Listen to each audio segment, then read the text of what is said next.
Welcome, everyone, and thank you so very much for joining us here today. I sincerely hope you find today's topic as fascinating as we do. My name is Michael Steinberger, and I am founder and CEO of Jewish Heritage Alliance, a platform dedicated to promoting the Sefarad experience. For those of you who may not know, the word Sefarad in Hebrew literally means Spain, but in historical context, Sefarad refers to the Jews of the Iberian Peninsula, nowadays Spain and Portugal. The story of Sefarad is a far-reaching story with endless twists and turns and profound consequences. With the exception of a relatively brief period we call the Golden Age, a time when the Jews were able to live and thrive under the Moors of North Africa, who conquered and ruled southern Spain, by and large, this was a tumultuous and turbulent period for the Jews of Sefarad, experiencing oppression, persecution, pogroms, and forced conversions. These forced conversions created the crypto-Jewish phenomena, which we will be discussing here today. But for all of its significance and relevance, the story of Sefarad seems to lack the attention it truly deserves. This is why we started Jewish Heritage Alliance with a mission to capture and promote the story of Sefarad on a global scale. To accomplish this ambitious mission, the Alliance allows us to expand our reach and broaden our scope, creating a voice of the collective as we are doing here today. So at this time, I would like to thank our co-hosting partners for helping us make this event a success. I would like to thank David Hatchwell, President of the Fundación HispanoJudía, or the Hispanic Jewish Foundation. I also would like to thank Shulamit Bahat, Chief Representative in North America of Anu Museum, the Jewish people, previously Beit HaTfusot. I'd like to thank Jason Guberman, Executive Director of Jewish Sephardi Federation and its Institute of Jewish Experience. I would like to thank Ruth Cavajo, founder of Centro Estudios Judaicos de Estudios de Montes. I'd like to thank Avi Tawil, Director of European Jewish Community Center. I also like to thank Ari Goldstein, Senior Public Programs Producer at Museum of Jewish Heritage, a living memorial to the Holocaust. I also like to thank Avram Grohl, Executive Director of Jewish Gen, and also like to thank Professor Dr. Chaim Shaked, Director, Miller Center of Contemporary Judaic Studies, the Feldenkrais Programs of Judaic Studies of University of Miami. A very special thank you to Yaakov Agoel, Chairman of the Executive of World Zionist Organization, for his support and acknowledgement. This is the first in a series of webinars paying homage to the women of Sefarad, who played a pivotal role in keeping Jewish tradition alive. We are honored to have Professor Renée Levine Melammed as our guest speaker, who is considered the leading academic authority on this subject. At this time, I'd like to call Mr. David Hatchwell of the Fundación HispanoJudía for his opening remark. It really is a pleasure and an honor to be part of this webinar, where we're going to be touching base on a series of historical facts that need to be shown to the world. And I'm happy to do that on behalf of the Fundación HispanoJudía. And in this alliance that we share with the Jewish Heritage Alliance, this is one of the events that we are partaking together in a way that will show how the new Sefarad is about. We are a young foundation, only 5 years old, but on the other hand, we've established a set of goals that are important to establish an international Hispanic Jewish museum in Madrid with a set of alliances all over the world. So we have set important and ambitious objectives, and we're very happy to do that in an alliance form. So here's to what we're going to be discovering today. Thank you very much, Michael. Thank you, David. And now I'd like to present Mrs. Shulamit Bahat of Anu Museum of the Jewish People for her opening remarks and to introduce today's short but moving video. Thank you, Michael, for initiating this series and for gathering all these important partners. It is a testimony to the importance of the story of the Jewish women of Sefarad. The Museum of the Jewish People was founded as Beit HaTfusot, the Diaspora Museum. The Tel Aviv-based entity is active globally and is dedicated to tell the entire illuminating story of the Jewish people. We, you and I, are part all of this story. As the story continues to evolve, the museum is totally transformed and open to the public last Tuesday. With the new museum, the largest of its kind in the world, came a new name, Anu, Museum of the Jewish People. Anu, we in Hebrew, is a name that reflects the re-envisioning of the Jewish narrative that embraces our uniqueness, guards our ethos and heritage, celebrates our unity and diversity, presents the many threads of our experience, and enhances our identity and sense of belonging that transcends time and place. The dedication to the tradition that our ancestors adhere to links every generation to the next. The story of the Jews who lived in Sefarad for centuries and were expelled, forced to flee their homes or convert, was part of my family legacy. As was the dark chapter of the Shoah, my mother's ancestors fled from Portugal and generations later settled in Belarus. In my father's shtetl in Poland, families by the names of Abaranel, Yabetz were among leaders of the community. Engulfed with this mystery, their stories touched my heart and imagination since childhood. בכל דור ודור חייב אדם לראות את עצמו כאילו הוא יצא את מצרים. In every generation, we must see ourselves as if we left Egypt, as if we were forced to flee and hide. This is how I feel every Passover when I hold the Sarajevo Haggadah, and felt when I watched the new animated film you are about to see. It is an integral and central part of the comprehensive story told at Anu, Museum of the Jewish People. It is my story and it is yours.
Thank you, Shula. That was amazing. And now allow me to introduce Mr. Yaakov Agoel, the chairman of the executive of the World Zionist Organization, who was kind enough to send us a recorded message for this event. שלום לכולם, כאן מבירתה הנצחית של מדינת ישראל והעם היהודי, ירושלים. ברצוני לברך את ארגון ברית המורשת היהודית על הכנסים שאתם מקיימים במטרה להעלות את המודעות לשימור המורשת של גירוש יהודי ספרד והנחלתו לכלל הציבור בכלל, ואת חלקן ומעורבותן של אנשים בשימור מורשת חשובה זו.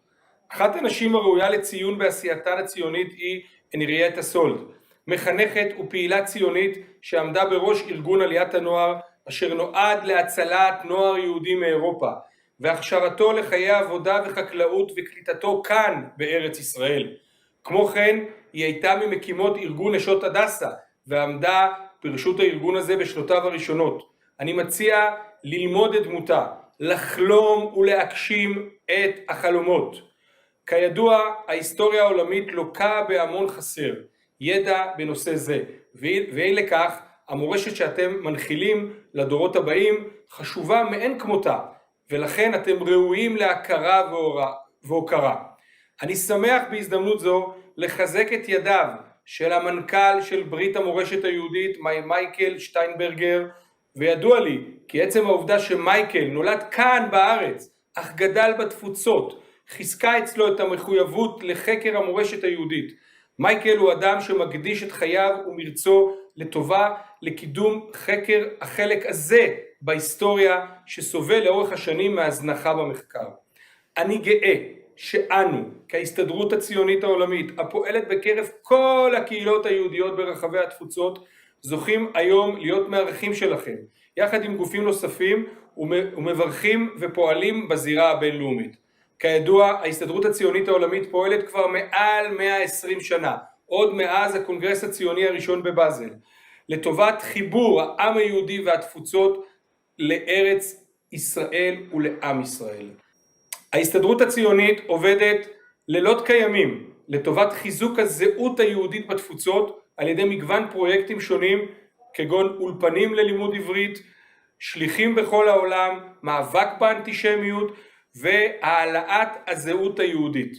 אנו מנסים לקשר את הקהילות בתפוצות לארץ ישראל.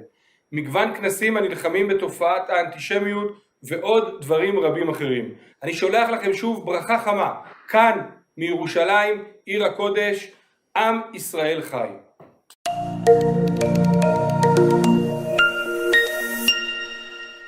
Thank you, Yaakov Aguel, for those kind words.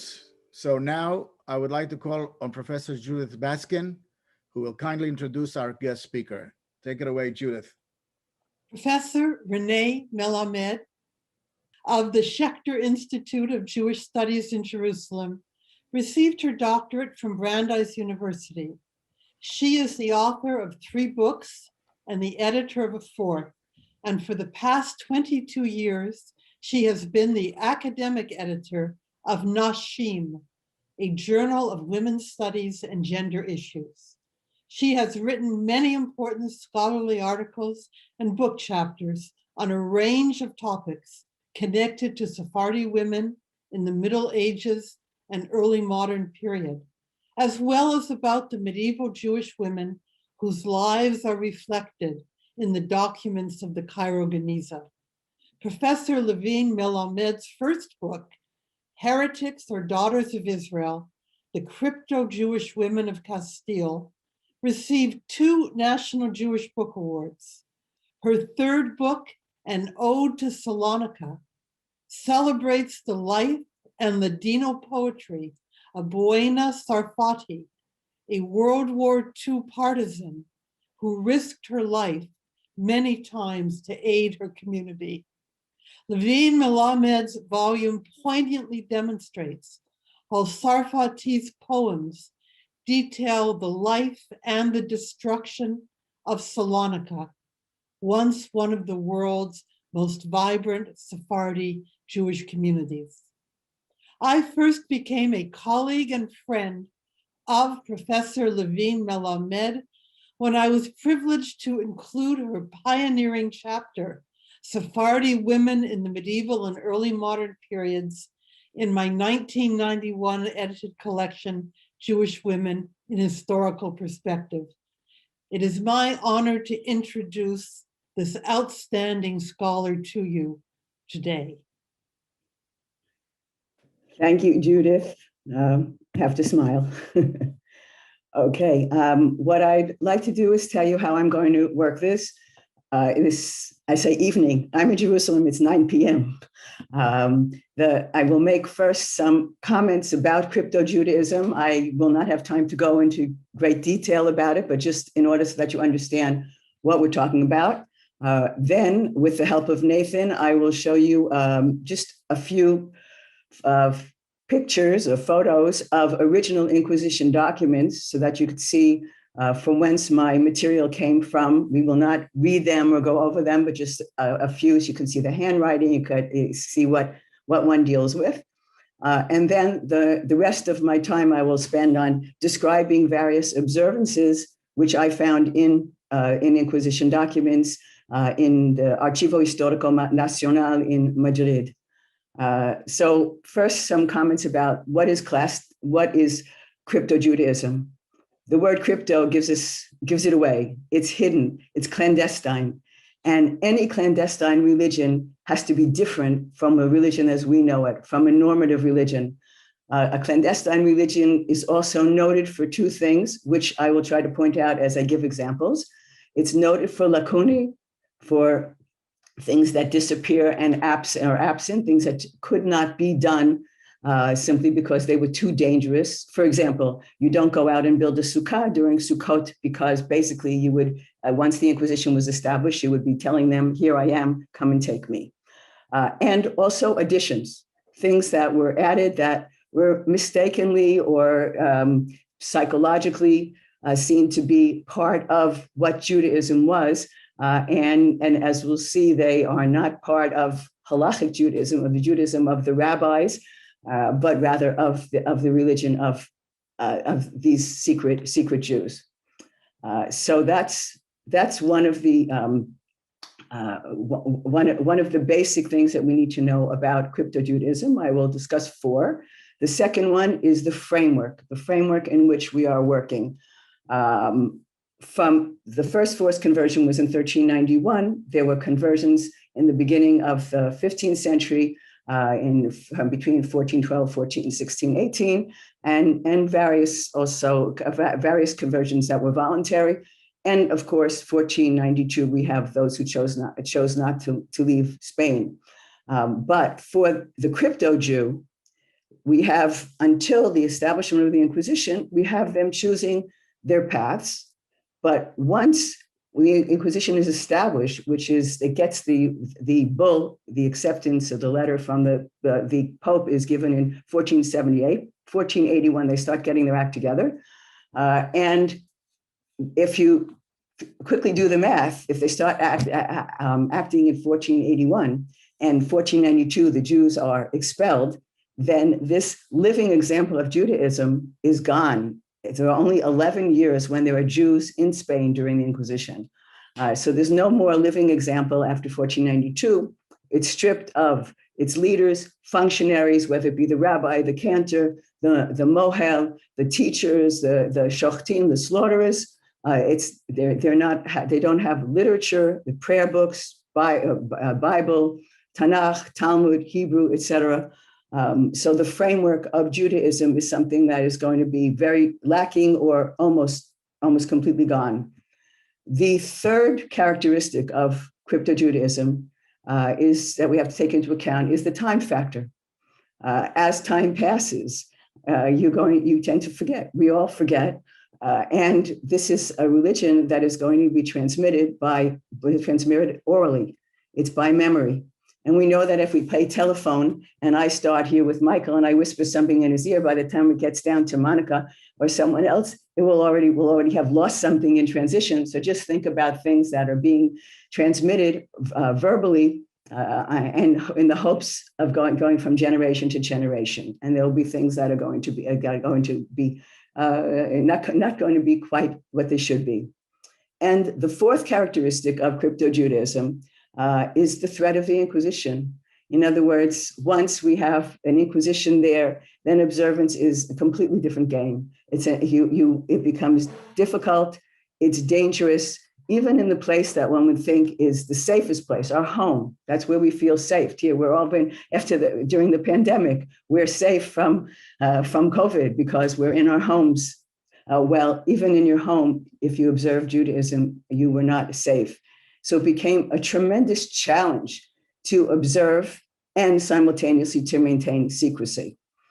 what of the institutions that were existing beforehand, if we don't have any more a synagogue, and we don't have any more a Beit Midrash, a study house, and we don't have any more of the teachers and the functionaries, the only institution that remains is the family. And so even the home, which is where the family lives, there does not provide guarantees that this is a safe place to observe Judaism. And what one discovers in reading these documents is that despite external dangers and internal dangers, these crypto Jews, who were all baptized, they are legitimately Catholic in the eyes of the church. They are not Jews, they are secret Jews, but they have been baptized at the baptismal font. But those who we find information about, they have observed, and the result that we see is that the woman who was traditionally responsible for maintaining the home, she takes on a much more active role. We have women. You can even see in the charges and the accusations that it will say about the woman: you were lighting candles, you were keeping the Sabbath, or you were cleaning the house, or you were making matzah. Whereas the men would most of the time would be, you allowed this to happen. It was much more passive in many ways. You allowed the candles to be lit. You allowed the kosher food to be served. And we also find that they're active as teachers. The Inquisition starts asking around 1500, asking them, who taught you? Because they realized that that's how they could get to the root of what they saw as a problem of heresy. And the women are much more active in teaching. Okay, so before I go further, I would like to just quickly show you some, before I show you information from the files, to look at some of the files that Nathan, you got my PowerPoint there? Okay, this is, as I said, it's a cover page so that when I would order documents, and if I had ordered Isabel Lopez, who was tried in 1516, she had a 2-year trial. Relachada means that she was relaxed, that she was found guilty and burned at the stake. And this is here. They have the numbers on the bottom as how they're filed. Okay, and the next one is just another cover page of a woman who was a doctor's wife. So we can also see that we have from all different, not only poor and wealthy. We'll see in a minute. We'll have a cobbler's wife, and here we have one from 1531 to 1539. Here is just the genealogy. We don't find it in every file, but very often they will start asking them, and they will start to tell about who their parents were, what their names were when they were Jewish, where they lived, where they moved, etc. And you can see this is a completely different handwriting. Also, abbreviations galore. These were notaries who, especially in the 15th and 16th century, they made up their own abbreviations and shortcuts for doing things. Some of them were also dyslexic, so it's a lot of fun reading. But this is a very pretty handwriting in the genealogy. The next one is a page. I mentioned that we have a cobbler's wife. This is Juana Martinez, who was tried in 1530. Again, this is a page that would be the second or third page of the file, which has a lot more information. Proceso contra Juana Martinez, mejor de Alvar Garcia Zapatero, vecina de Alcázar de Consuegra. As you can see then in the bottom, they describe what happens to her so that you can follow along. And the next one, please. All right, here we have an accusation, and these are the numbers that they used on the side. You can see 1, 2, 3, 4. They're not Roman numerals. They're the notary's numerals, but it's here primeramente. So that's the first one. And then they go on iten, and usually it's by what they think is the importance of the activity that was done. So they will start here with keeping off of the Sabbath. Here they're saying she's wearing clean shirts in honor of the Sabbath, for example, clean blouses. Here we have a list. Okay, the next slide is something that was amazing, that no one ever thought about and that existed in these documents.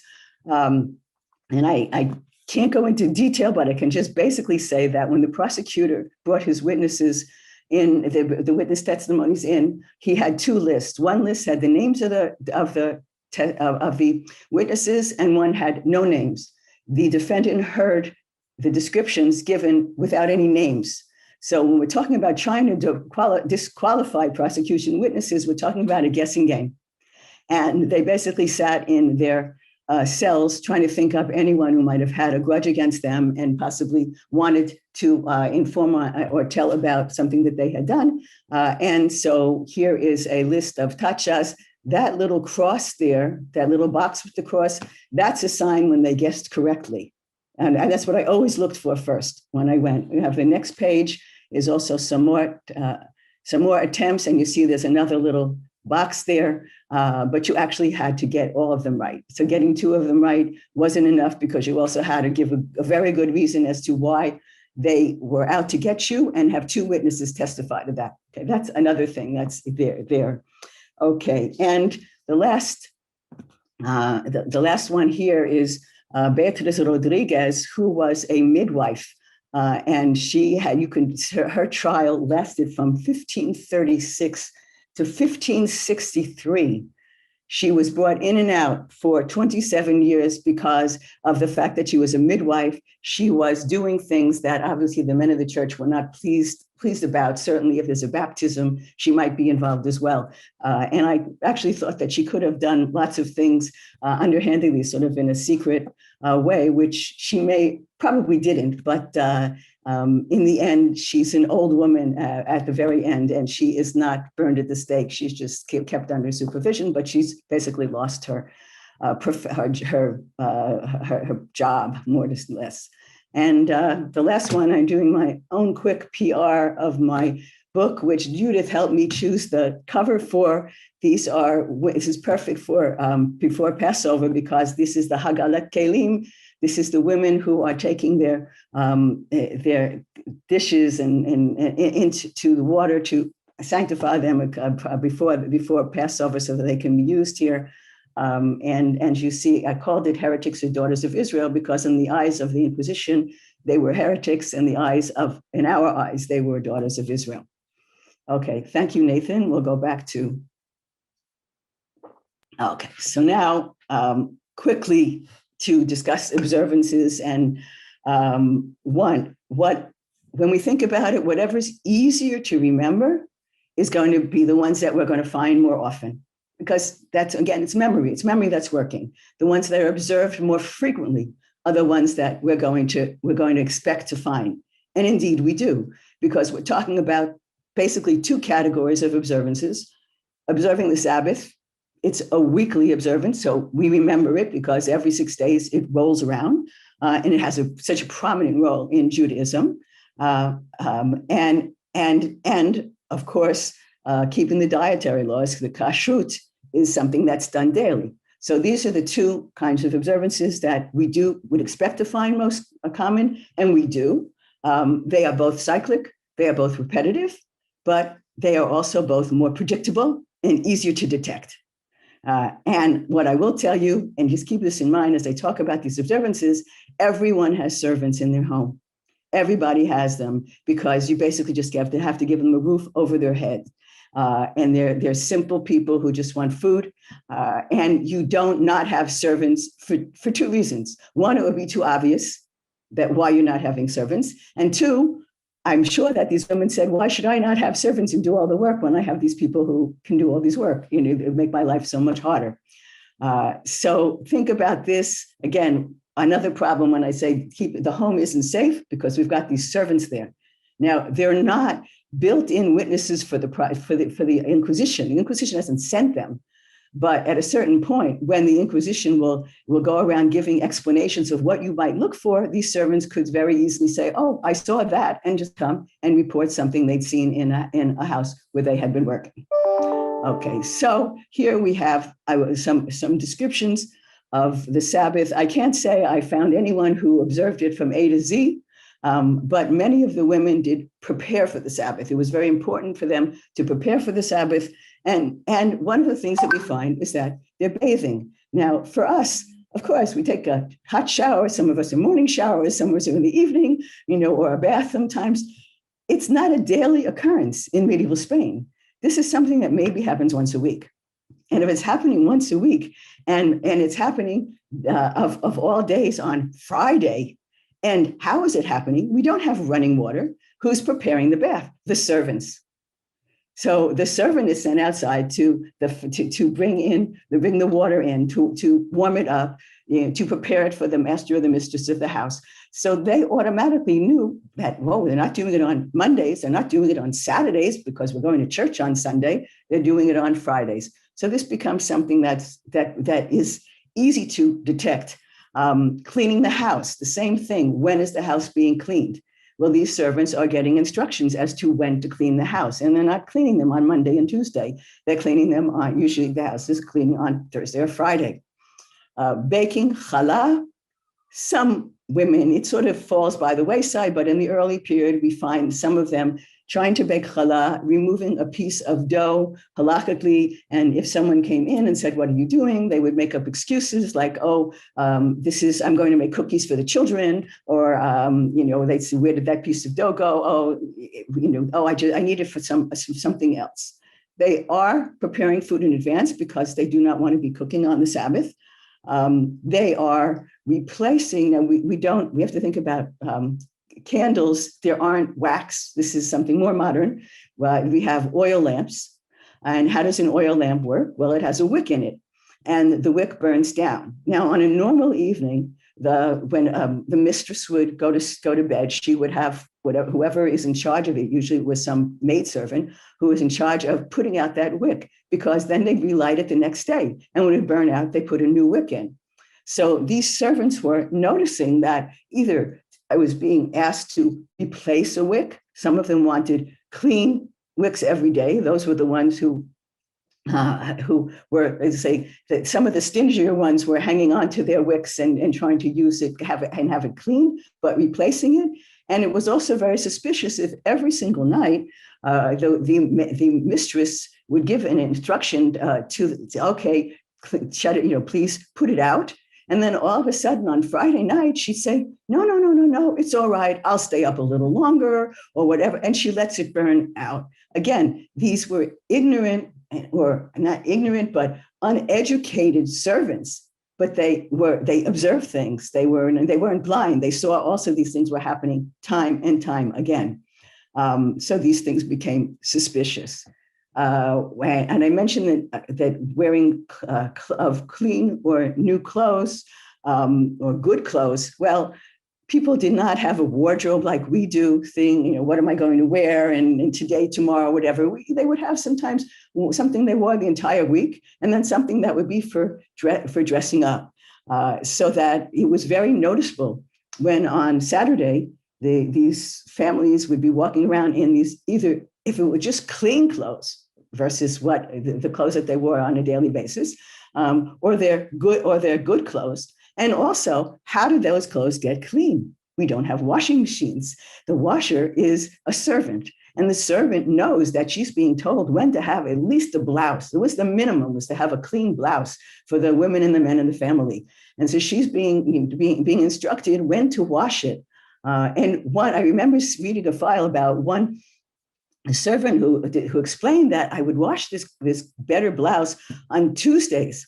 And on Wednesdays, I would put it out on the rock to dry. And on Thursdays, I would iron it. And I was trying to figure out how on earth is she ironing it? And then I realized that she basically had a stone that they had made smooth. And she put it out in the sun, and she was ironing it outside so that it would be nice for the Sabbath.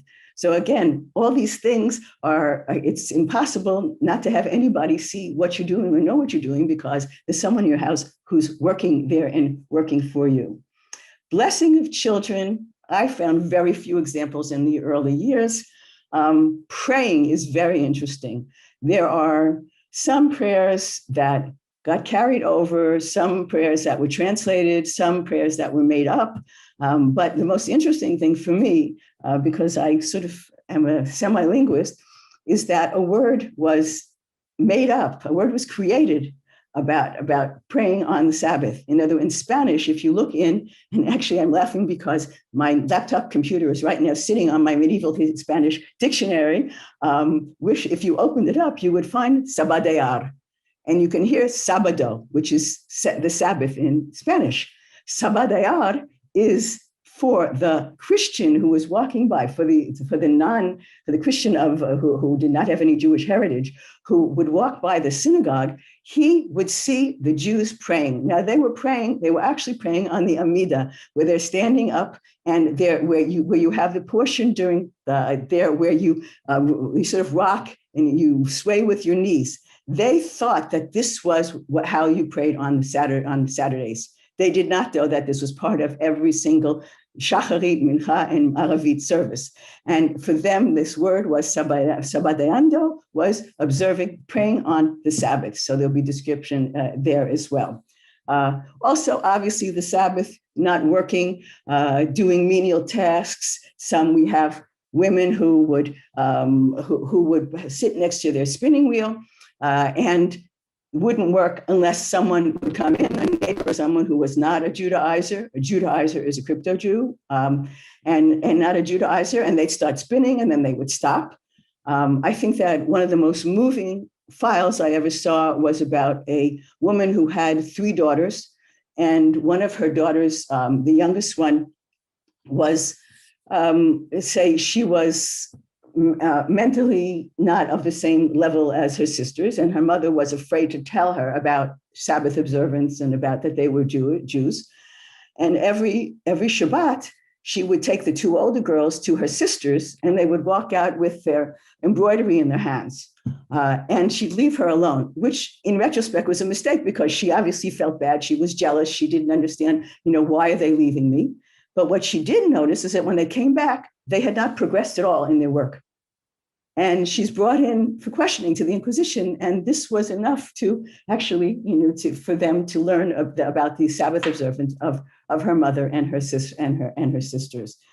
So there are some women who claim that they had their arms were aching them. And the servant would say, how interesting, every Saturday her arms would ache her. On Sunday and Monday, she was fine again. So we have these, serious attempts to observe the Sabbath. Of course, there's in the meals, we have many stews being made, chulans, adafinas, sometimes the tfina, which in Moroccans make. We have, they don't call them chulin, the Ashkenazi chulin. And I found recipes which were used in the Sephardi cookbook that is well known they were in my dissertation. I found various recipes. Some were meat, some were fish, some were dairy, all kinds of interesting combinations. But we do find them. Now, keeping kosher is again dangerous because the servants are around. We do find that before 1492, they were sometimes buying meat from the Jews to get kosher meat from the Jews. Women are slaughtering birds. Almost everybody has chickens and birds outside in the courtyard, and we have women who are not thinking twice about slaughtering them. We have them koshering the meat, removing the nerve from the rear portion, removing the fat from the meat, and extensive excuses to cover for this because they're going into the kitchen, and then you have each of the maidservants has a job. Some of them are kitchen servants, some of them are more house servants, whatever. And the kitchen servants, they would be sent to buy the meat, and then they would come back home and bring it, and they would either be sent out on some kind of errand, so they wouldn't be around when they were doing the koshering of the meat, or they would often say, I don't understand. I brought in this beautiful fatty meat, and now it's just so lean and pathetic looking. And the women would try to conceal this. They would say things like, well, I need it for medicine, or the cat came in and got it, and ate the meat. And some of them even had health reasons, which was interesting because I learned the word in Spanish for gout. And those who do suffer from gout know that you should have a low-fat diet. So they would say, this is why we had to take the fat off, because my husband suffers from gout. Now, anyone who's been to Spain knows, at least it's gotten better, but in the old days, trying to keep kosher is very difficult. And the amount of non-kosher foods they eat is just, an endless list. And here we have these Judaizers trying to refrain from eating pork, which is in we've got lard, we've got in millions of forms. Refrain from eating rabbits, dead and drowned birds, and unkosher fish. I mean, whether it be eels or octopus, etc. What I think I found most interesting were that there were some families that had 2 sets of dishes. Now, do not expect anybody to have 2 sets of dishes like we're used to for meat and milk, under no circumstance, because that would basically be saying, this is we're keeping a kosher home. But what they did was extremely interesting. They would have sets of dishes for food that had been in touch with pork products and food that had not been in touch with pork products, food that if had lard or did not have lard. And they would cook with lard for the servants. And so that they wouldn't suspect, and so they would have what was regular, and they would cook without pork very often for themselves. Sometimes I have to tell you, there were couples that did not observe together, so that there'd be women who they would use that basically we're talking about a bowl and a mug, and a spoon and a knife. I mean, that's all. But that they would cook for themselves, and they would have their husband would be served from the same dishes that the servants were eating from. There's in one document there was a couple that did not observe together, and the neighbor would come in and he would say, "Come in, join us to eat. We have some delicious wild boar."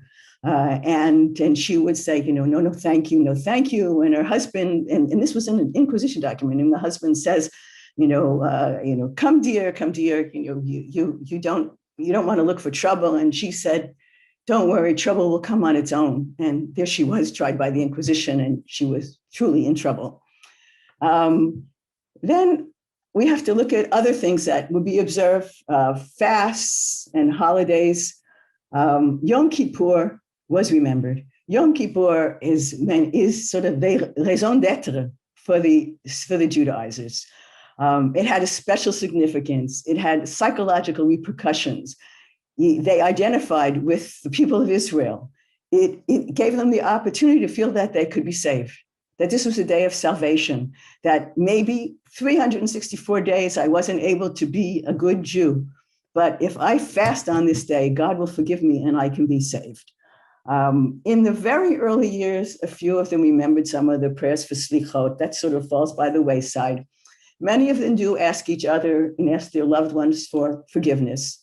They go barefoot because you're not allowed to wear or use leather, so they just take off their shoes. And it's interesting that most of them, after the fast, they ate a meat meal. That was, New York Jews eat bagels, cream cheese, and lox. But here they were eating, a meat meal. What was also interesting is that we find other fasts pop up. And these were traditional fasts on Mondays and Thursdays.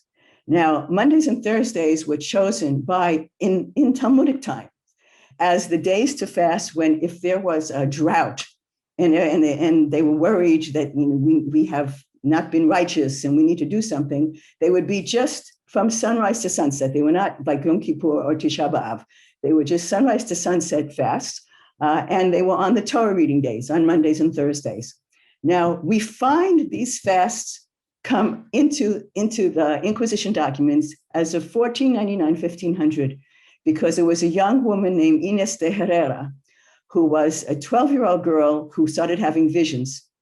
And she was encouraging everyone to fast, that they all would be going to the Holy Land, and didn't want to wait for Yom Kippur because that would be too many months to wait, and they were and encouraging them to fast on Mondays and Thursdays. And we find a lot of cases there. Other holidays. Well, we've got Passover, the symbol of freedom, which is around the corner now that Purim is behind us. And in the early years, we do have, I found some very full descriptions of a Seder.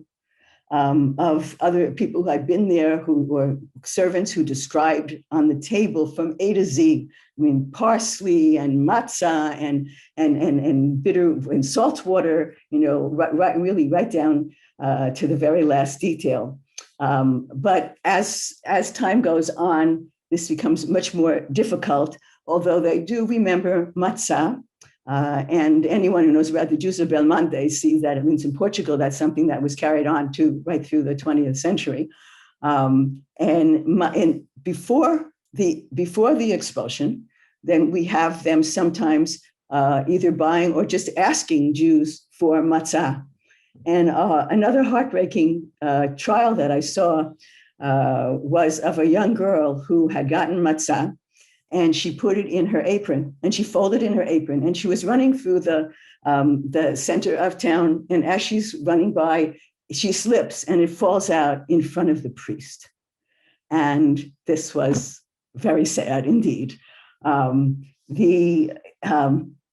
think also one of the most creative crypto-Jewish women that I saw was a woman who was basically wanted to have a different set of dishes for Pesach, but she didn't have or couldn't say, go up to the attic and take down my Passover dishes.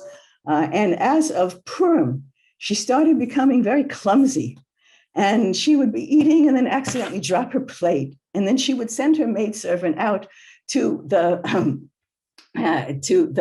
ceramicist and order a new plate for her and put it on the side. And then she'd accidentally drop her mug. And then she'd accidentally, and by Pesach, and she had a month to do this in exactly, she had a new set of dishes. I'm not recommending this technique. It's obviously extremely expensive as well. And what it also tells us that this woman had money, because she couldn't just have done it if she were, if she were counting her pennies. So we do have them trying to kosher their utensils if they can. It's again something that doesn't, as the years go on, we see it less and less, at least in Castile. And as many things disappear, Sukkot, as I mentioned. Now, Purim is a big problem because everyone asks me, what about, Queen Esther? And there she was, the prototype, or the heroine with the hidden identity, just like all the crypto-Jewish women, and not telling anyone about it. I examined all the women's files from the beginning of the establishment of the Inquisition in 1491 until 1580, and nobody, I think maybe once Esther was mentioned in passing. Later in Portugal, she comes up from the Spanish Jews who went over in 1492 because they knew halacha much better, I guess. But it really doesn't show up, unfortunately. And the last set of customs that I want to talk about are related to the life cycle, and these I divide into birth and purity rites and death rituals. Now here, again, I talked about that there are things that disappear and that there are things that are added. So here I've got some treats. All right, the first is of birthright, R-I-T-E, not birthright, is called hadas, with an H, hadas, which is from the Latin word for fate. And this is really interesting. This is a rite that was a medieval Spanish tradition that everybody did, Jews and non-Jews did. In like the 10th century, 11th century, they were having basically a celebration upon the birth of a child, male or female, egalitarian. And it was often at the end of a week, and the baby would be dressed in white, and there'd be fruit served, and they'd be singing. Sometimes there'd be tambourine accompaniment.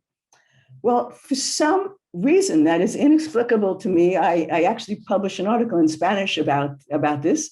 It was only the Jews who continued it, so that by the 15th century, prior to the Inquisition, we have the Jews who are still having hadas, but the Christians are not. And so we find that many of the crypto Jews are observing the Hadass. And even before 1492, they're inviting Jews to their parties, vice versa. And I will say that this tradition continues with the Sephardim who leave.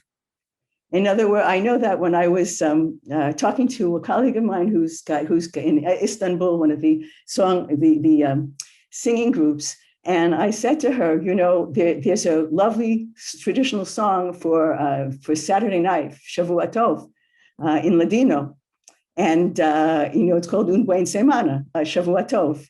And they talk about, you know, the new week and what are we going to do in the new week. And there's a wonderful line there, which is parafadar circumcir, in order to do the hadas and to circumcise our children. And so still in 20th century Turkey and the Balkans, they were still doing these hadas. So this is very interesting because no rabbi would ever find it in any list in the Shulchan Aruch or anywhere. And here they are doing this. And again, realize that for the Inquisition, this is Jewish. It doesn't matter. It's the Jews who were doing it, and it's the crypto Jews who were doing it. We also find something else, another addition called, and they literally use this term in Spanish, debaptizing. And you can't debaptize. I mean, according to the church, baptism is irrevocable. Once it's done, nothing you can do about it. It's a fait accompli. But for these crypto Jews, some of them, after bringing their babies home from the baptismal font, they would try to wash off the chrism, wash off the oils. And this was psychological. Obviously, it was an act of rebellion to say, we're not accepting this. But of course, they were still Catholic, but they were trying to do this as a way to make a statement for them. Other purity laws, well, we do find crypto-Jewish women who are bathing after menstruation, after childbirth, and we realize that this is not necessarily something that's being done by all the women, even though it seems odd to us modern people that this is what was done. And we have a problem because there's no mikveh, so that anything that has to be done, it has to be, there were a few homes that had water in their basements and they tried to do some semblance of bathing in it, but it sort of falls by the wayside. Okay, the last group of observances are death rituals. And here we have a tremendous combination of halachic, of Jewish law, and as well as superstitious observances. We have them when someone would die in a home, they tended to pour out the water from all the utensils in the house. They said they were doing this and again, we don't have running water. So you've got all the time, you've got pitchers and things in the house. So that if you need the water, you don't have to go in and out hundreds of times a day. They said they were doing this, one, to announce the death in the home, that people would know that this was a sign. To warn, one of them said, and this is sort of unusual, to warn the Kohen, because the Kohen can't be there around, that they warned that there was someone who had passed away. Some said this was a sign of the soul pouring out. And one lovely superstition was that the angel of death has to clean his sword, but if there's no water, then he can't get to his next victim. We have sort of burial societies. It's usually women who are bathing the dead. It's the women who are sewing the shroud. And I also know from some of my colleagues that there were converso burial societies later, even when they're being buried in Catholic graveyards. This is a big problem. What graveyard can they use? They have to use a Catholic graveyard with the cross there, but they're at least trying to prepare them as well as they can. Some of them are putting a pillow with earth underneath the head of the deceased. This was so that they would be forgiven their sins. This is what they said. They were covering their wells upon a death. Also, they would say this was to prevent the soul of the dead from bathing in it. They were putting an el neshama, a candle for the soul, in the room where the dead had slept, and also a glass of water for his or her soul. They are sitting Shiva. there are priests who talked about how weird it was because they would call it having one door open, one door closed. You know, when in a shiva home, the door is not supposed to be locked. You're not supposed to be knocking or ringing a doorbell. You're supposed to just walk in because it's not supposed to be an everyday activity to say, hi, come on in, and not to say, hi, how you doing? And they would notice that they would have a door, the doors were set oddly. We have them sitting there. We have them having, after the burial, they're having a meal. The meal will be often with fish, with lentils. The meal was a cocherzo, with lentils, with eggs, things they said that had no mouths, like the mourners who aren't supposed to speak, or the cycle of life. They're sitting at very low tables. And then something very interesting here we find is called the Babiera. And those of you who know Spanish, here barba, beard. And this is basically a bandage that's wrapped around the chin. It's not a real beard, but it's a bandage that's wrapped around the chin to keep one's mouth closed. Now, of course, you're saying whose mouth is supposed to be closed. Now, some of them actually put the Babiera around the deceased to keep the soul in. But what I found much more common was that the mourners had the Babiera, again, so that they would be sad, they would not talk about everyday activities and mundane things. We have them coming to comfort the mourners. We have women who are professional keeners, who know dirges, and they're coming and they're wailing. And I found sometimes some of the servants even had heard what the dirges were. So from all that I've described to you as quickly as I could, what can we learn? Well, the role of women was essential for the continuation of the observance of this crypto-Jewish world. As I said, the women were usually teachers. There were more women during the 100 years that I examined. There were more women than men who were brought in by the Inquisition. Some observed with their husbands, some observed without their husbands. They were truly the main perpetuators of the tradition. Now, they vary in observance. I mean, I described many scores of observances here.